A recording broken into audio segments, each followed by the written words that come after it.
how can we create a culture of leadership in our organization? Because we are also responsible to create leaders within our organization who can lead a team of their own, who can hire a team of their own, who are able to do things without having to be behind them and reminding them of their duties.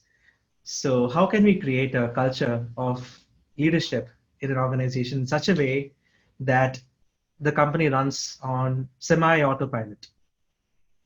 Yeah, really good question. That's a question that every entrepreneur either should be focusing on or is focusing on. I mean, it's a pivotal question.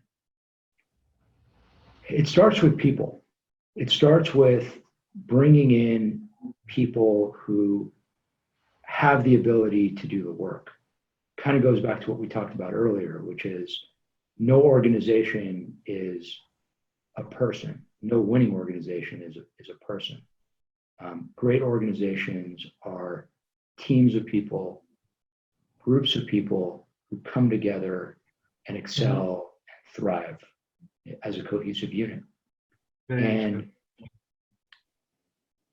the best way to build a winning organizational culture is by bringing in winners, by recruiting and hiring people who live and breathe and represent and reflect your culture. Your people are your culture.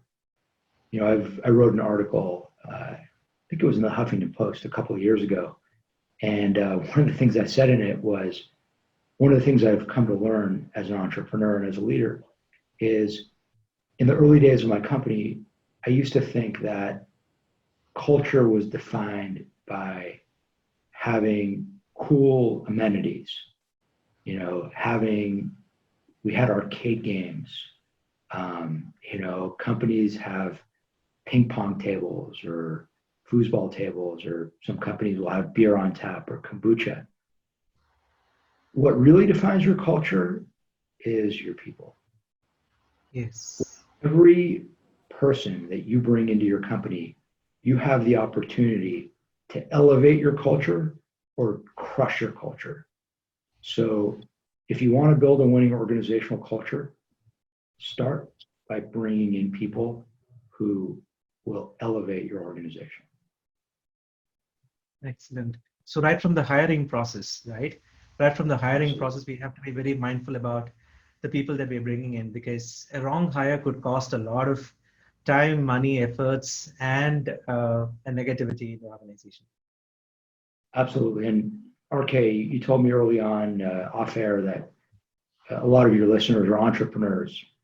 And when you work for a huge company, I've worked for some of the biggest companies in the world. I work for Credit Suisse. They're, you know, massive bank. I've done internships for a couple of the largest companies in the entertainment industry. My first job out of college was for what was then the largest hedge fund in the world. When you work for a big company, if you have a person in your organization who is cancerous to the organization's culture, it will negatively impact a group of people. It will negatively impact a number of people. It's bad. It's really bad. No matter how big your organization is, it's bad to hire people who are bad for your culture. No question about it. But when you're running an organizational business, an entrepreneurial business, it's a little bit late my time. We're recording here, just so your listeners know, we're recording here, kind of brushing up against my bedtime. So if I botch a word here or there, that's the reason why.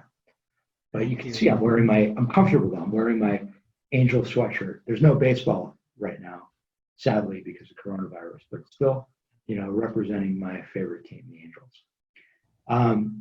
But where I was going with that is, if you are a startup company, if you're a small business, if you're a company that doesn't have 50,000 employees but has 50 employees or 5 employees, having one bad person can destroy your organization, can destroy your business, can repel the people who work in your company, it can be really, really bad.